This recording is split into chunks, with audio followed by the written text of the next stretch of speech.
Hey, this is the Kubeflow Notebooks meeting for the 8th of May, 2025. We have lots of notebook stuff going on. We're gonna slightly change up the meeting structure so that we can use the new epics that we've got for Notebooks 2.0, and we'll explain what that means when we get to them. As always, I want to just point people towards the Notebooks 2.0 FAQ if they're new to the community or they don't know what's going on. Send people to this issue. If it doesn't answer people's questions, then we should update it. But it's just really just a very high level. Why are we doing what we're doing? What are we doing? It links you to where the code is, this meeting, which presumably you know about if you're in this meeting, and why we did it. There's a full design document as well. It's very long. You can read it. But it's slightly out of date now because we're actually actively developing it. And there's some basic overviews. We do now have also a roadmap document, which I wanted to highlight, which is the overall kind of planning generically of how things are going to land and when we're going to do them and what order, and things will change here, but they're phrased in the form of personas. And then under that, there's kind of specific milestones where, like, the first release alpha will have I don't know these. if you should share your one. You're not sharing. Ah, that would be good, wouldn't it? Yeah, yeah. Yeah, I think it would be interesting. It's always good, isn't it, when you Maybe it's on my forget? side that I cannot see it. No, it's me. It's me. Oh, it's working now. Yeah, sorry. Okay, I'm just going to quickly show you that. So that the issue for the notebooks is here, 85, Kubeflow notebooks. Haha. Then the roadmap is linked in the top of the doc here, and both of the issue and the roadmap. So go to the roadmap, and I was just saying, so we've got personas and stuff. And this will be a living document. It's not going to be fixed. Feel free to suggest changes, but the goal is to just keep an overview of what's going on, because there's a lot of epics that all kind of intersect, and we need to, and the goal of having these epics, and we'll come to them when we're talking about them later, is so that when you're working on a task, even if you haven't really worked on the project before, or that section of the project, you can understand why you're doing what you're doing, and then who to ask if you have a question, giving you an issue you can type in, keep track of things. Hopefully it works. If it doesn't work, feel free to, make suggestions. This is just our first attempt at it. We'll be creating more epics as well, but initially those are the epics we'll be doing. Okay, introductions to new people. Is anyone new and hasn't attended or is new and wants to say hi? Just a quick, first time in the meeting kind of thing. Hey, I'm new here. Oh, hi. I'm Guilherme. Are you? Okay. Where do you come from? What brings you to the meeting today? Yeah, so my name is Guilherme. I work at Red Hat for the past 6 years. And since last week, I joined this effort with Paulo. And yesterday, I opened up my first PR on Notebooks repository. And yeah, I'm glad to be here. I'm from Brazil. Cool. And yeah, Awesome. that should be all. Anyone else want to say hi?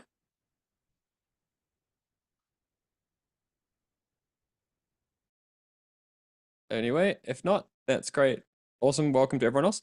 Okay, I do want to just highlight that the KubeCon is coming up very quickly. Obviously, Notebooks 2.0, I think we will do an announcement, kind of CFP, that I will submit, and maybe some other people can join on to that and come on the stage and speak as well, which would be great. I don't know how long will be given, but I think it's pretty guaranteed that we'll get approved for at least one talk related to Notebooks 2.0. Even if you're not doing Notebooks 2.0 though, like, please do submit talks related to Kubeflow or your AI work in general on Kubernetes. It's really the focus of the big focus of the CNCF right now. So if you do want to submit a talk, you do that. If you want kind of people from the Kubeflow community to give advice, lots of people in the community will help do that. Lots of people in the community are the people who decide which CFPs get accepted. So we can definitely put you in the right place. But yeah, so make sure you get your tickets, get approval for your company to travel there. It's in Atlanta, the US in November, I believe. Yeah. But let me just confirm. It's November 10th. So get your approvals. The tickets are cheaper earlier, and also they're free if you're a speaker, but you don't know if you're going to be approved straight away. So okay, we will submit one for Notebooks 2.0. Other than that, I don't know. So feel free to make suggestions about other talks we could have. I think the first CFP I'm just going to submit is going to be, hey, here's why we're doing it. Join on, hopefully try it out at that point. Hopefully we have a first version and replace your notebook system with it, kind of thing. I don't know, but we'll see. Other than that, just quick housekeeping again, make sure that as we're using the new label structure on the notebooks repo, we don't use these slashes anymore. So there's there's an epic one, which no one else should be really creating, feature ones, which only the owners of epic should be creating, and normal things should just be labeled to tell you what they're related to rather than using in the title itself. This is for issues, but cool. Looks like that's happening. Okay, the AMD people did get back to me, but they haven't gone back to me again. So they do seem to be trying to address their root issue. Is someone in the meeting from there? Oh, hi. Yeah, hi. Yes, so we did some progress, and in fact, I would say it works now. So we were able to use the notebook, deploy the Rockwell notebook without using root. And so we just reused video group, which has standard ID. And we use it in another solution as well. And I didn't submit the PRs yet. We need to discuss a few details, and I hope we will do this next week. So I'm assuming you just did it with the udev rule, or are you actually going to include that in your driver? No, it won't be UDF rule. It will be just, in the process of preparation, the host to run this, it will be changed. The ownership of device will be changed. So basically, currently the device is owned by render group. It will be owned by video group. So what I'm saying is, are you going to do this for hopefully for every host in the world, or is it going to be a suggestion? How are we going to do this? Yeah. Yeah. This is, I think, to decide and discuss further. But hopefully, yes. But I cannot commit. Because that would obviously be a breaking change for other people potentially. You know what I mean? Like. That's another good question, and it depends. Like, how do you set up your host? And you can have multiple groups owning a file, but it is kind of complicated. Yeah, it could, exactly. And it may not be passed through correctly. But yeah, exactly. I guess the alternative is checking whether that multi-group ownership could be, rather than changing the owner, just adding the other video group as an additional owner. But I guess that depends on the Linux distribution. But it depends. I think it should be ACL should be supported, and I don't think it will be really. Most Linux would support it, but I guess you could just check if that capability is there on the Linux distribution and do it, because then we don't break people who are the other way around, like who expect it to be render. Because my goal for Kubeflow is just that the image I give them will work on. I can give them a straight, if your driver is newer than X version, it will work, or something like that, right? Or just that it becomes the way that everyone does it, especially if it's not standard. Although I think the driver ownership is done. I don't know. Who knows? I think it's implied by the type of device, but I'm not sure. So anyway, that's for you guys to figure out. But hopefully, again, the goal from my perspective as Kubeflow is to be able to ship an image that will work on everyone in the world's clusters after a certain version, or if once they standardize on the thing that we're agreeing to standardize on, like that's kind of the goal. Because I don't want there being 3 different versions floating around of madness, Yeah, exactly. So basically, the standardization is one of the questions, and so hopefully, cool. So hopefully, figure out. Hopefully, you've got that. I'm sure you've got that down. I'm just from our perspective, feel free to raise the pull request once you're confident that we can make a statement to the user saying to use this, be on version this, or use the now standardized approach that will become standard for new versions. I don't know, something, anything. Cool. Yep. Anything you need from our end? No, not yet. Thank you so much. Cool. We're still working on migrating for the 1.0 stuff, the dashboard. I think Andy, you made a bunch of PRs and Milan made a bunch of PRs as well. Anything you specifically want to talk about there? Because I know we need to just review them and then create the releasing. Yeah, so no, I think the central dashboard Angular, which is mine, and central dashboard, which is Milan's, I think are open and ready to go. My GHA's piggybacked on top of a PR that you had already reviewed, and then I didn't notice any issues in mine. So that's that number 96. I did delete the version file, so it wiped the checks that did run successfully and pass on that PR, but I included a screenshot and all the links from the successful GHA runs. It does not include the published stuff, right? But the tests all looked good now. I just realized also we really need to go through while they're still kind of fresh. It's going to be such a pain. Someone went through and closed all of these. I wish they would have linked. Okay, someone should have my gosh, someone should have linked these PRs, because right now we have a bunch of PRs that were closed and they're kind of randomly numbered. Because they were closed for that because they were related to dashboard in this repo. Andre got maybe a bit overzealous and closed them all. We should have, I think the simplest solution is we need to just find a way to keep track of them so that if any ones that aren't done, because we need to make new PRs in the new repo. That's kind of what I'm saying, if they're actually real issues, and a lot of them were. So I guess I got a lot of notifications, so I guess I could go through them, but I think the notifications drop off after a while. So I need to do that very soon, if so. Yeah. Okay. So for example, this here. We've got, these were all closed by Andre, you can see, and I think when we go to them, we need to at least link them to an issue so that we can then go through and see the ones we need to track which ones haven't been re-raised yet, right? This is my problem. I wanted to do this with a table or something, but yeah. Anyone got any specific ideas? Because there's a lot of them, right? Actually, no, there's not that many. It's this many. There's gonna be a lot more for notebooks. So I guess what can we do? Anyone have any specific idea? I could just add a comment which links them to another issue so that those issues get linked back, but then still keeping track of which ones have been migrated is going to be really hard.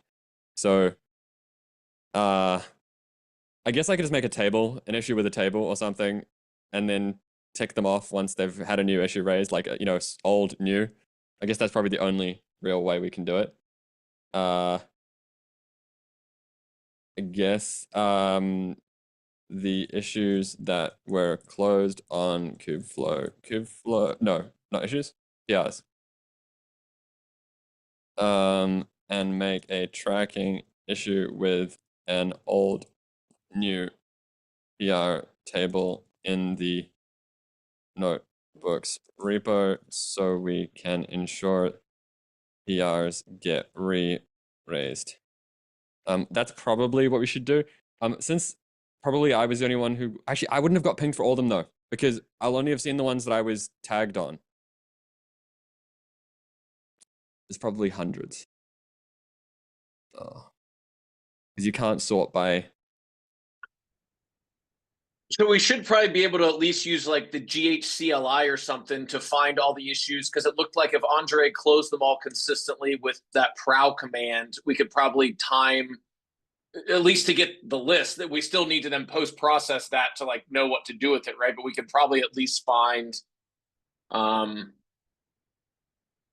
the issues that Andre closed. We can get the ones which were closed. Yeah, it looks like most of them were probably on my issues, because I just did here by sorting by recently updated. Okay, anyway, let's go back to the Notebooks 2.0 stuff. I think we do need to do this before it becomes more difficult, because as time bleeds on, it becomes harder. But we'll also need to track the ones that we actually care about updating and re-raising. Obviously, some of them would be. We tried to close the ones that wouldn't, but we need to actually go through them. Okay. I'm not sure I'm going to get time to do that. Okay. Anyway, so the next steps for the dashboard is to merge your PRs, then create the releasing, validate that the releasing works in a fork, probably. The releasing will be a little bit more painful because I need to go through the GitHub container registry ones and enable this repo to be able to push to them, because it'll fail right now. Then obviously once we're happy with that, we can follow the remaining steps, which is remove the dashboard code from the Kubeflow repo. And then we can think about what we're doing after that with the code, I guess. But anything else you want to update there, or anything blocking you, Andy? Cool. Okay. Nope. Edo, do you want to do the epic thing? Yep, we can start by the list, right? From the first one, there is Andy. Okay, let me just scroll for the top. Yes. Oh gosh. Oh my gosh, what's happening? There we go. Let's do it. Okay. So have we created this, by the way? Yeah, so I just created this 316 this morning, but we don't need to do it on this call, Matthew, but maybe I ping you on the side. I wasn't sure on some of the details of these things.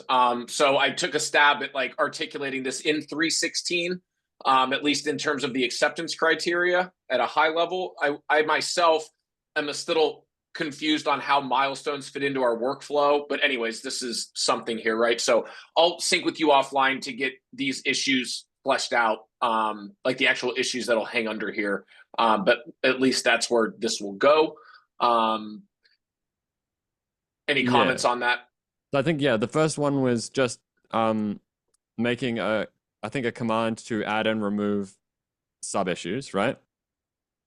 So that people who don't have admin can do that. And then what was the other one? There was,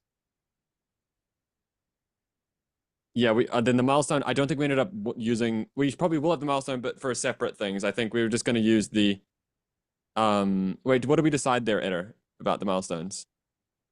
Like we're just going to use this kind of thing. Yep, I guess so, right? For now. Because are we going to actually, I don't think we need to actually make them. We do have a milestone in the repo, but it's just going to get really messy if we do that because there's going to be thousands of issues. There's no reason to. I think, yeah. Once we start getting to the first release, then we can start using the milestone commands, I think. Yep. To actually use GitHub milestones, to be very clear. Like, so, you know, we can say this is going to be 2.1, this is going to be 2.2, you know, these kind of features, numbers. Cool. And so from your perspective, I guess, we won't obviously have any updates right now, but let's kind of theoretically go through what the updates are meant to be, which is, I'll just copy these up here so we have them. So like, I guess is the overview of your epic. Do you know? Yeah, so this epic's kind of interesting because it's a little bit of a grab bag of stuff, right? Repository setup and developer experience. So just to kind of go through the features here, right? We had said we wanted to create a feature for test coverage. Again, I'll start a thread in Slack on that because the comments were maybe moved to a different epic. And then I had questions on what coverage even means. Overall per file, coverage per module, front end, back end, whatever. So I'll get that squared away. What's your GitHub so I can assign you on this? Andy at Miami. I think you might have to actually. Okay. We need to because you're not yet a Kubeflow member. It still should be able to assign them. Wait, it's because I've never tagged you before. I think that's the problem. It's just if you just ping me in the chat and then I can paste it in there. Cool. Yes. So I guess that's what you're saying. This is just our kind of initial setup of the repository. Hopefully this happens quickly. You know, I think that's the goal. Yeah. So just to kind of comment on these features that are out here, then front end to back end. This is the PR that Guilherme was talking about. There are a couple issues we want to get merged so he can rebase to get all of that in there. Kind of the end goal of 295 is to be able to use the wizard to create a workspace. As part of that, we have a properties PR to add that panel, which is open and has gotten an initial review. And then the other piece of that hangs off of the secrets work, which I think, Matthew, you had said you had some outstanding changes you wanted to push to the PodSpec templates secret stuff. So I can review. Yeah, I already testing. Yeah, the problem is I just got a bit blocked with timing, but I made the PR itself, unless there's a bug that I find in the testing, won't change. It's mostly just that I'm adding tests, which because the way the tests and the controller are set up right now is so poor. I mean, we will do it better, like with this change, but even just the ability to run 2 different categories of tests is not set up. You know, like it's just like very manually. Oh, this step creates a resource. But like I've improved that in my local version already, but I just need to actually finish writing the test for the first.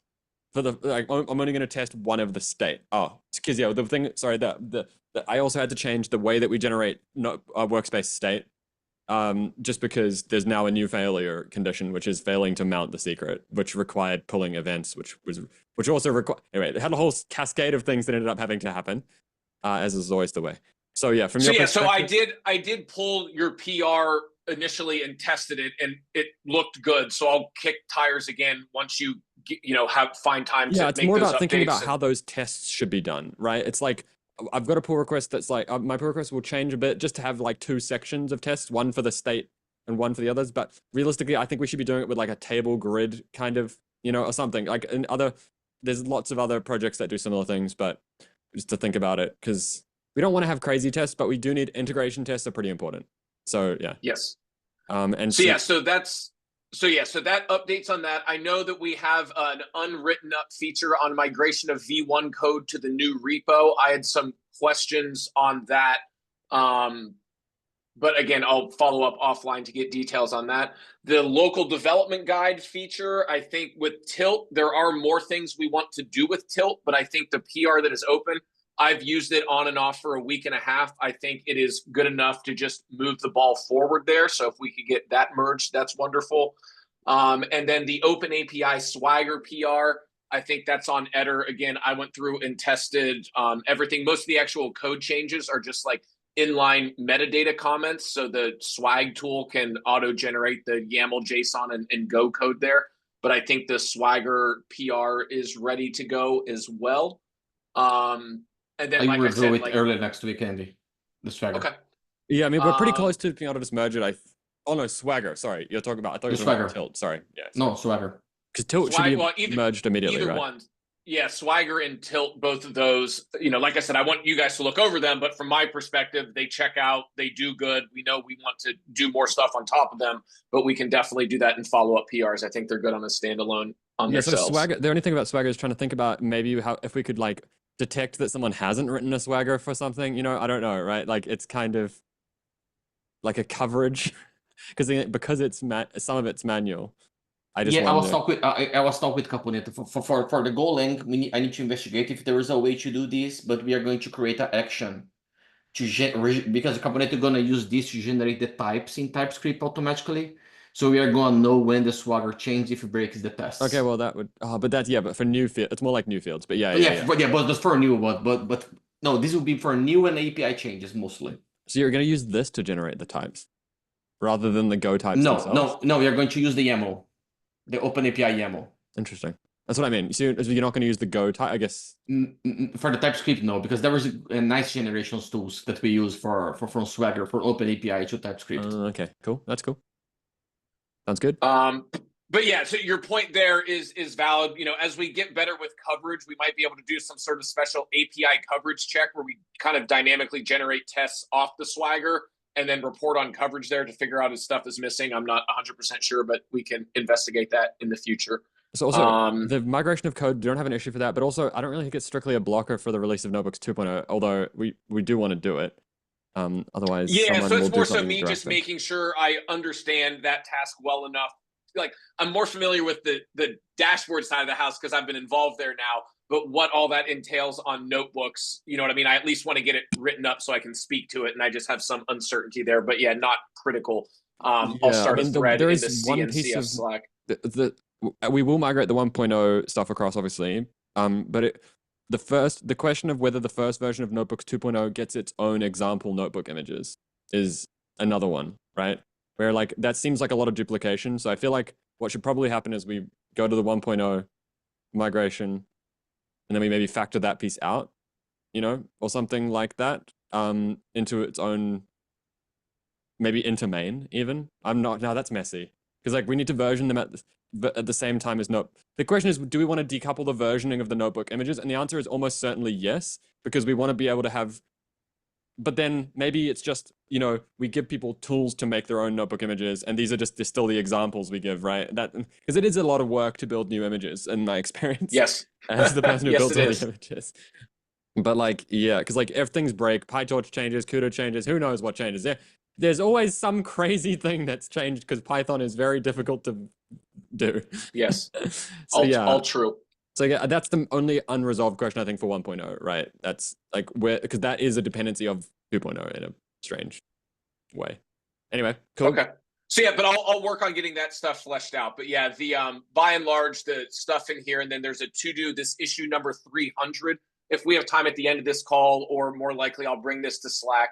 I have some real architectural questions around what we want to do with the front end and back end module, right? Like thinking about this from a Tilt perspective, does back end have its own Docker file and manifest, and front end have its own Docker file and manifest? Or are we deploying these as one thing? which I think has for like simplicity, work we need to do plus like how we configure Tilt to do this, right? So that's kind of simplicity, a they'll big. definitely be separate containers, I think, because the backend, as we grow the scope of workspaces to include, to be honest, most of the UIs in Kubeflow, it's going to want to scale independently of our controller, right? You know, that's my suspicion, right? Like that. Also, a really big company might have thousands of users, and the API is the primary thing that they're hitting, right? So they'll probably want to scale that independent of the controller, which may or may not need, you know. So I just feel like it needs to be separate. Yeah. Yeah, for the simplicity. It also makes it simpler to test. Yeah. No, on the model registry, on right now in the upstream in the Kubeflow model registry, we build the front end and copy the front end inside the BFF container and serve by the front end in the API. So there's no two different deployments. Oh, sorry, you're talking about front end and back end, not back end and Not controller. the back end and controller. Right. Yes. Sorry. Yeah. Front end and back end is the head scratcher in my mind. I see. And just for your I think they should be separate. I think they should be separate too. I'll start a thread up so we can like get other input if people want. But yeah, like I need that decision to create issues and update Tilt and also get it so we can run everything remotely, right? But they should be separate from a security reason, like because otherwise it's very hard to make like destination rules and other things like that, where it's like only the back end of the front end should talk to the back end, right? I mean, is the user actually? That's a question. Is the user directly talking to the back end? No. Or is the front end proxying them? No. The front end is proxying the user. Always. So I mean, like, but maybe that is that necessary? I don't know, right? These are that would be a different request. For the model rest, we do also this to avoid the extra network hop in the calls and the local host calls in the same container. But this is a separate discussion. Yeah, I don't know. Like, yeah, I think there's pros and cons. Especially now we have the Visual Studio Code, not Visual Studio Code. I don't think we should proxy extension. What I'm saying is, I don't think we should proxy it. I think that's the solution because that's what we do right now for 1.0.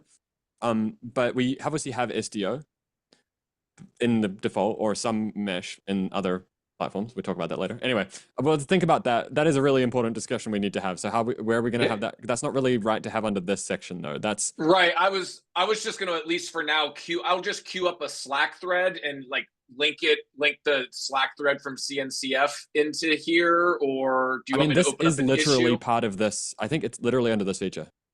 Mm-hmm. Like I think it's under connect front end to back end because that's like what I like. It's going to need to, the front end needs to call the back end. It needs to be able to call it from an API perspective, but also the architecture of how does that topology happen, right? Is the user doing the request, or is it probably not? You're right. It's complicated, right? I think the API should be separate. I do, because then I think the front end is pluggable.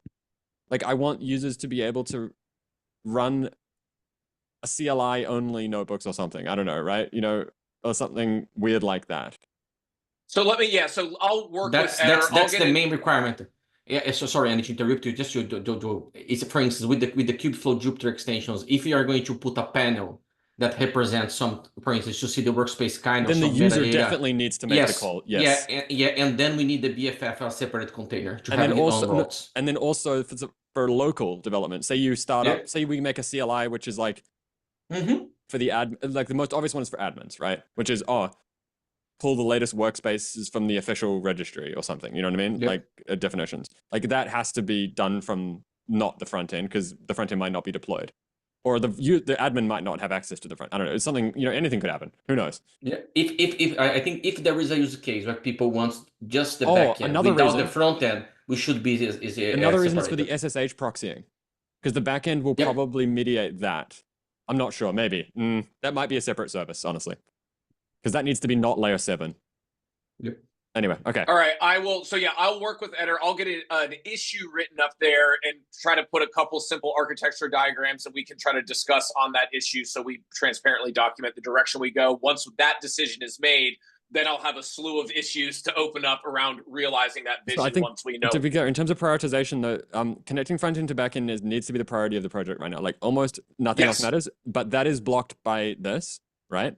So this, like, so tilt needs to happen before that, just for that reason, because most development would be difficult without it.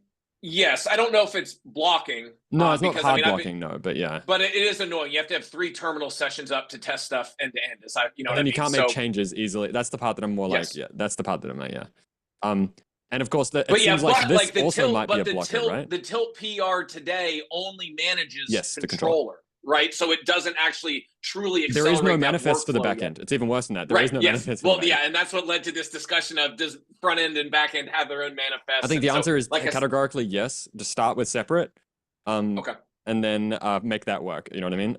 But then the Swagger, as it sounds like, Eder is actually a blocker for this connecting front end to back end as well, right? It's not a blocker, but it's annoying because Guilherme needs to do manually right now. You have to update. manually Yes. sync the types and compile errors go wonky. So the sooner we can do that, the better. It's up to you guys if you want to block that. Then you choose. Yes. No. You're going to deal with this next week. Okay. Cool. Okay. So anyway, we don't have a lot of time, so let's So I think these are the most important ones for the right now. But we will obviously. Eder, do you want to Yep, a quick update on this. That if I send the video, I'll talk about the. If you can back for the document, it'll be easier because I put some links there. If you can click on the video, like this video here, this is like a current. Yeah. If you click on this one, it'll be nice. It's a current state. It's Charlie's, Caponetto, and Paulo's work, and Jenny. If you can play, yeah, this is the current state of the UI. A lot of hardening should be done, but you can see this most of the flow, like to open up to create. We will not have create volumes and create secrets. They're going to link them. Can I just make one suggestion about the secret thing? If that's in here, make it with the tick boxes. You know, like the chmod calculator. Like do like this. You know what I mean? Just because like this is so much less confusing to people. Yeah, we can always harden. This will be incrementally every sprint. We can also accommodate feedback. Oh no, I'm not saying initially. I'm just saying this is definitely the target state. Yeah, and if you can do playing, you can see this is most of the wizard, and we are currently blocking right now. Not blocking that. We need to do the secrets pull requests to work, and we are not going to create and secrets and volumes at the first iteration. Besides, we have the UI here for this sprint, but we are going to just mount existing one. But we need the UI because the guys are fast. This also is going to need to validate. Like the API will prevent you, so it's not a problem. But like you can't mount two at the same place. Yep. You know what I mean? Like my new PR does fix that, but it's like it's just let's not let the user do that. You know? This is the current state. There is a lot of hardening happenings and feedback. And remember that we're doing this incrementally. And yeah, that's a quick summary of what we're doing. Yeah. And we really need the most important blocker one for us is the front end is going well, but we need the back end to secrets. We need the controller for secrets. And then also the backend for volumes. Backend for volumes. Oh, okay. Because for creation of volumes, we don't have the backend for this yet. No, you're right. We don't. You can probably do the same. Yeah, but there's not for the first. Yeah, but not for the first sprint, right? The first sprint, you just mount existing ones. Yeah. We can use the existing 1.0 volumes page even. Yep. But yes, I think. Yeah, the volumes probably look very similar to the notebook the backend is already done for volumes, but not the creation backend. Sorry, the controller is already done for the volumes, but not. So things are working pretty well. Cool, awesome. And so we I know you've got enough people working on stuff and everything. Yeah. Yes. Awesome. The guys are even being more productive because you see that they're doing the creation of that is out of scope, not on the scope, but they're progressing well. Cool, awesome. And then is this one gonna need an update, Paulo? Not here. Okay. Hey guys. Yeah, I'm here. Sorry, I was muted. Yeah. So for this one, the front end is pretty much ready. We have already done before the actions for start, restart, and stop on the workspace list action column. And we implemented the confirmation pop-ups. And for the start action, we also listed the redirect information as we showed a few meetings ago. We implemented it. So this one is the one which needs this needs a big amount of updates. I'm gonna move this under here, which is like I don't know where this needs to be under. I don't know if it's in the first epic, but like this we need to flip. I don't know how to to use that one, right? You like when you say you muted the editor. Can you let this you copy or you don't move it, right? just to mean you don't lose, because I want to put this later in other places. So yeah, how are we going to do the start and stop with? I mean, is it just physically the ability to start and stop right now, not the ability? Yes, just this, yeah.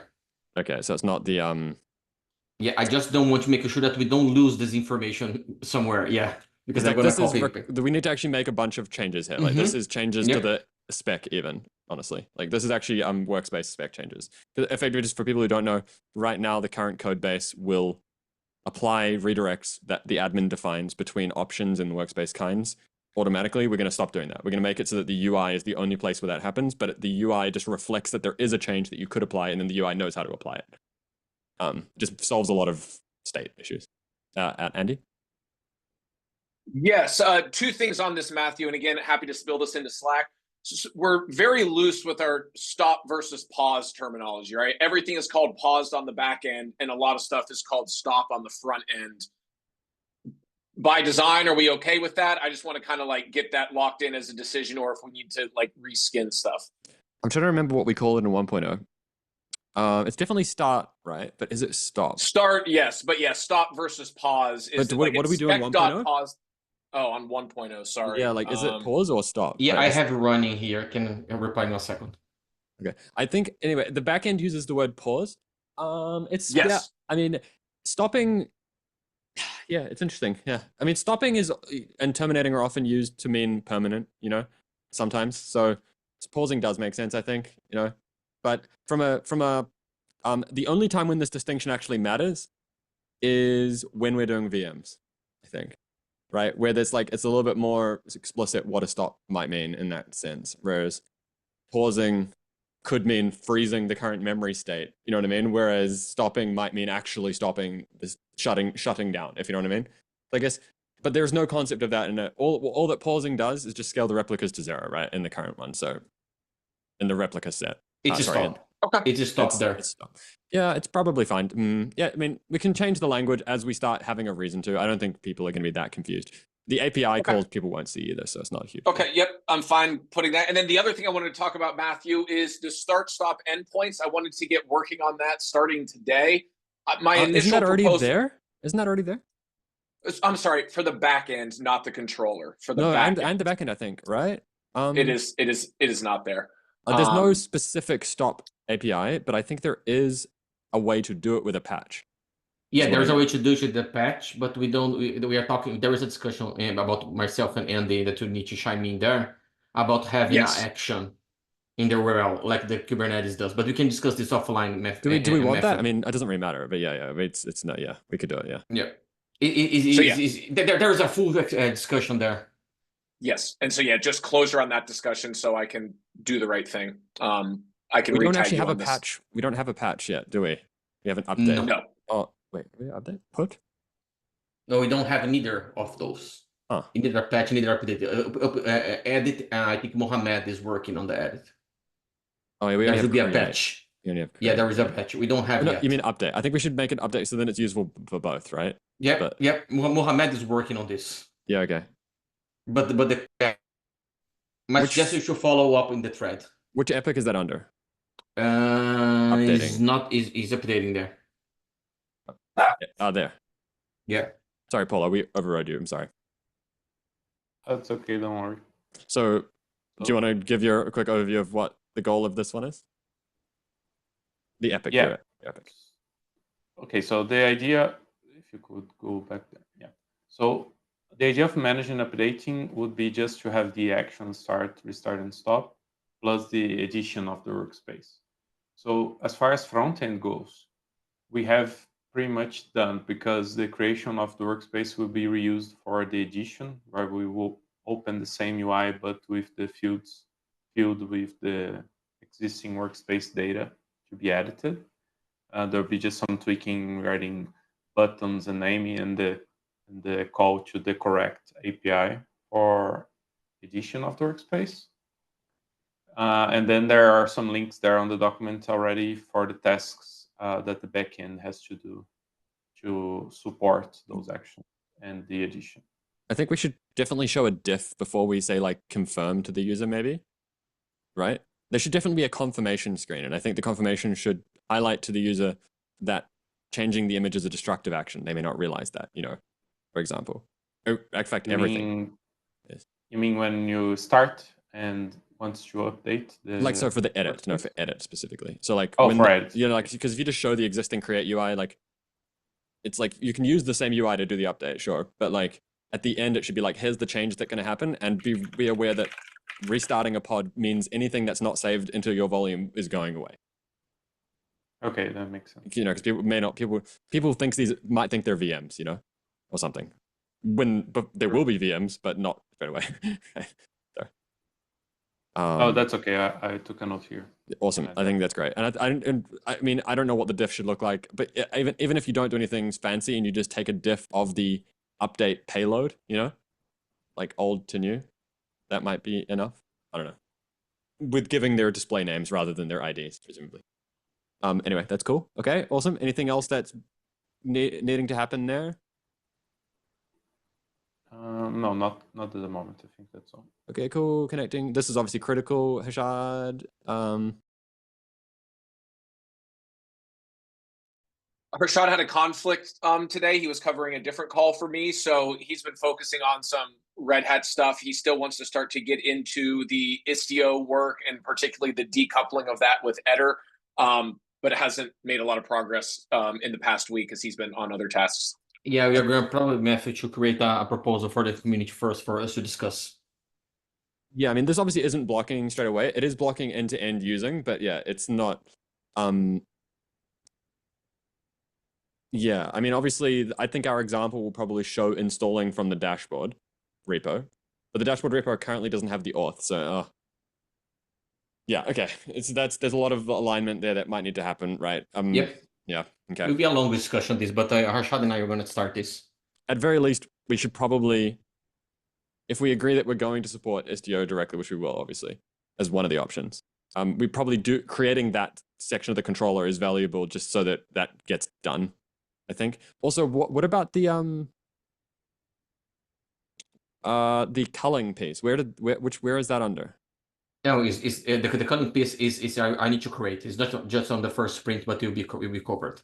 Okay. And when you say first sprint, we're just talking about things we're working on first. The actual first milestone will. No, the milestone will have this. Is that under here? I'm just checking. Where I think yeah, try to do Command F cool. Could fine. Inactive? No, I think we don't have anything for this. We do need to include this. Yeah, I have in my list. Either way, I include this for sure. Yeah, okay, cool. Because we have an issue tracking it, and we have an implementation as well. We just haven't finished implementing it. Yeah.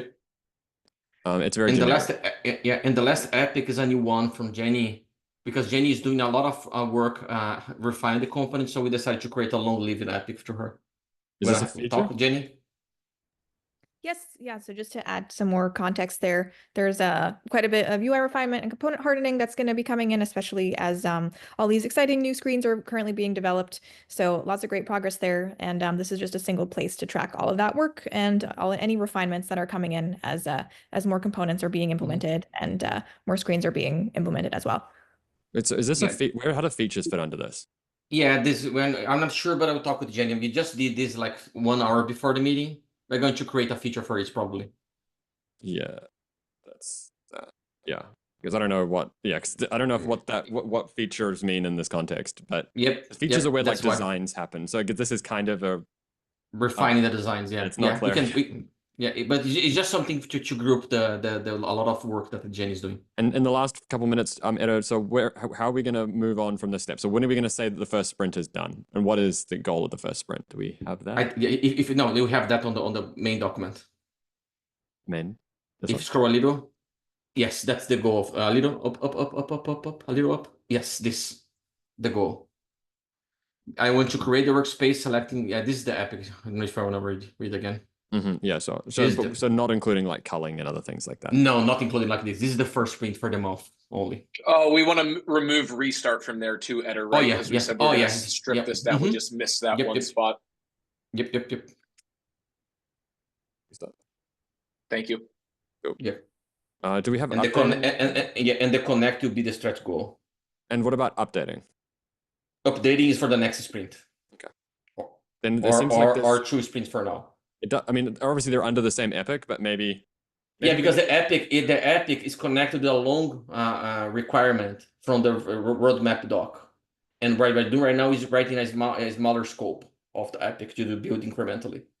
Yeah, I mean, and then those sprints are only tracked in this doc. They're not tracked in the issues. Yes. And we don't mean that we're gonna finish the tests that are right now. We are not close the epic because the epic that much more features. We're just closing the sprint. And also, to be clear, sprinting is not, if you're used to other development structures, I don't know, we're just using that word. We're not saying it's going to be 3 weeks or whatever, at least not right now. We might in the future have that, but right now it's just focus. I don't know, is maybe a better word. Yeah, it's a subset of our milestone. Yeah, it's in the future it will be mapped to a release, but because there's no release yet, it's more like a milestone in that sense. So I don't know if sprint is the right word. You know what I mean? That's kind of where I'm a little bit worried about. But yeah. Okay. Because yeah, it's goal. It's really a goal, right? It's more like milestone is probably the correct word, but like it's wrong because it's not a release. But yes. Okay, cool. Other than that, as I guess I don't know how if we want to. We don't really have time to do specific stand-ups, but yeah, I have to go. Unfortunately, guys, I have a appointment. Yeah, I have stuff I really need to do as well. But okay, so in terms of things that are blocked that I have to, what am I blocking right now? That's my main question. I'd say the tilt PR, the swagger PR, and your secrets work. I think in terms of this initial focus. Tilt. Secrets is definitely the most important thing I'm blocking. I think, and then tilt would be the second most. I think. The swagger stuff, I think Eder can probably do. Yeah, I think Eder's on that. And then there was this properties PR that I know Paulo has removed. I wasn't sure if you needed to look at that as well. That just helps with the wizard to get that locked in. That final modal or that final screen, like select your image, select your pod config, and then the additional properties. Yeah, I mean, yeah, it's hard. I don't remember exactly what we were going to include in there, but there's definitely some other stuff. Also, I just realized we need to add another one here, which so like we do need to go through these ones and move them into the other one and get rid of them if not. But there's one that we haven't got at all, which I just remembered, which is front end. It's like how they relate to each other. It's like preventing certain options from being used with certain other options, right? I don't know. That's may or may not need to be in the first release, but it's like selectors or something, you know? Yeah, compatibility selectors. I'm gonna move this down here because it's like one that needs a little bit more discussion, I think. Into this kind of ones that we're wanting to keep in our minds. Because this is like a pretty important feature because I think a lot of people, you know, you don't want someone using a $1,000 an hour rack of GPUs. You know what I mean? Like when they shouldn't be. So, yeah. Okay, cool. Anything else that I'm blocking? Or anyone else is blocked?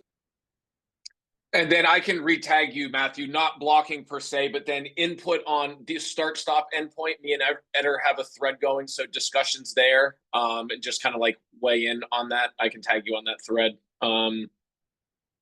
And I think that's the big one. I think, and I think we kind of said for now, do you want me to open up an issue or just proceed right now? Like open up an issue to discuss if we want front end and back end as separate components, or just go ahead and open up issues to make that a reality. Yeah, okay, make them that separate. Helps me. Yeah. Okay.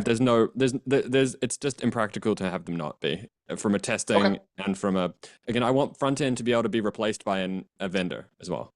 If they've really perfect. Thank you. So I'll get some issues related around that and start to work on getting those assigned, or try to at least on the Red Hat side to start to make that happen. A lot of simple stuff there. I'll figure out what epic to put it under. There is a chance that maybe this should be a new epic, the connecting front end and back end, but it's, you know, it depends on if it starts spiraling into hundreds of sub features, I guess, because whenever you start having, I guess that's not the goal though, right? Because but this one's hard because it's not actually a user story, right? This is like us.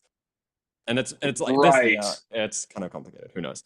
Anyway. Yeah, I might spin up a separate epic on just running on a remote cluster, right? Just like running really Notebooks 2.0. Maybe literally running it. You know what I mean? Like deploying it. In fact, let's make one for deploying it, with the reason being that we also need to agree how we're connecting to the dashboard before the dashboard's code migrates fully and everything. You know, it's all a big mess. Especially the manifest for auth. Okay, do you want me, how should I write that? I'll just put a question mark up here, which is like epic deploy Kubeflow notebooks 2.0, right? And then you got, I don't know, like feature, you know, and I'd say this is like connect front end to back end feature, have manifests for backend feature, manifest for front end, and then there's the make file bits as part of that as well. Tilt can maybe even go under. Nah, that's separate.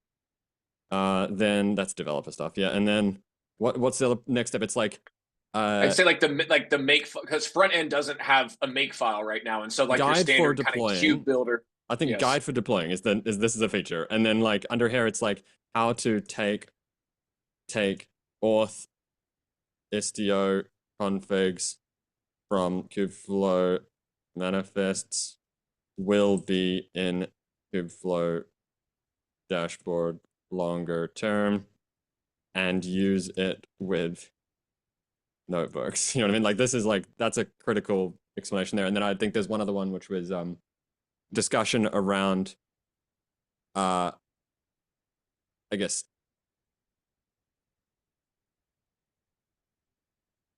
I'll put it as a feature, but it's like feature is discussion about non-dashboard istio deployment of, you know what I mean? Like enable maybe non-dashboard, non-Kubeflow dash, non-Kubeflow istio deployment. That's kind of what that's because I think that it's its own feature, right? It's like, and that one might get pushed into definitely will get pushed into a future thing. But then the question is, all right, I'll talk with Eder and Paulo to start to flesh some of that stuff out and make it real. Yeah, I think that, yeah, that does need to be an epic, right? We kind of forgot one of the most important, like, of course, that's probably not going to be an epic for does it need to be an epic in the first sprint? Probably not, but no, we were saying for us to like do the demo right now, Guilherme's PR allows the front end to talk to the back end. This is all just done on local host, but this first sprint is we're really just kind of ramping up. We were just going to say to try to demo this, you can do this on local host just by stitching stuff together. Yeah, the controller is the only thing that strictly has to run on the back end, on the actual cluster. Yes. So technically, but I don't know, it's debatable whether you could say that this goal was achieved without actually running it on the cluster. You know what I mean? It's debatable. But right. Okay, cool. That's great. I think that is an important epic, even if we do it in the next sprint. So are these issues created? That one is. I wanted to, I'll start a thread with you, answer when you get time. So I just created this feature to start to organize, but I had some questions on the sub issue. I mean, kind of all the stuff. I don't think I can create this internal ACL thing, I imagine. So that's all just done in a repo. So that's just managed with GitOps. In the internal ACL repo, it's a repo.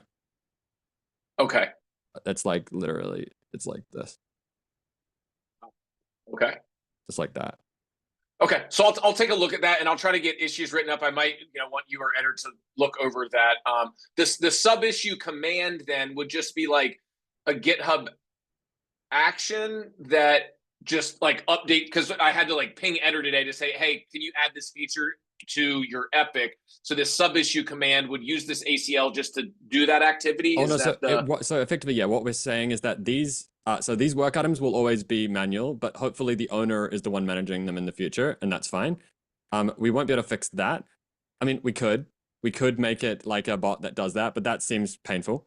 Okay. The one that we're talking about is, so let's say if I go to this epic, I can add these ones, but then if, let's say I do like, wait, is connect frontend to the backend going to be under this, or are we going to move that onto the other epic? We can move it, right? We didn't like that. Hadn't really. This just all kind of came about. But I think it makes more sense in that other one, because it's like literally is part of deployment, right? I'll just put a to do actually involved there. So like what I was just trying to highlight though is this here, which is that I will do the other ones, which is like say tilt. And we add features under here. So like I add there, and then we won't add them at all here. It'll just be under here, and then the command can add and remove these. Because this becomes like a GitHub level feature, because that's why we can do it through an API.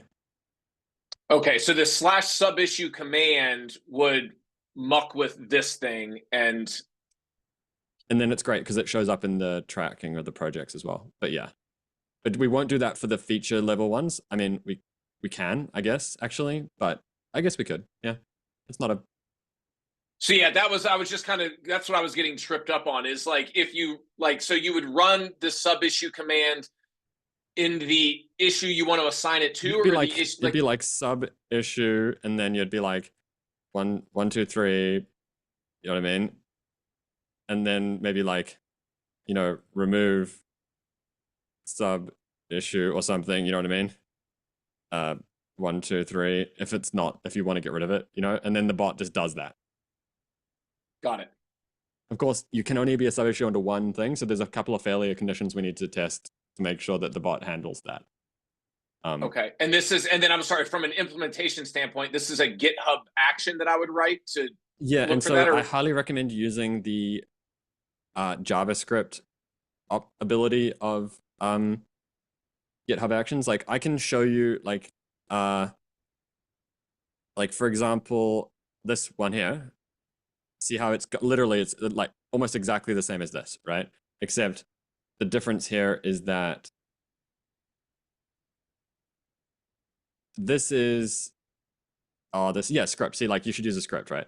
Except in this case, it's just running whenever a pull request gets updated. But in this case, we'll add another one, which is like on comment on pull request. And then you can get the event which created the trigger, which is like, what is the comment?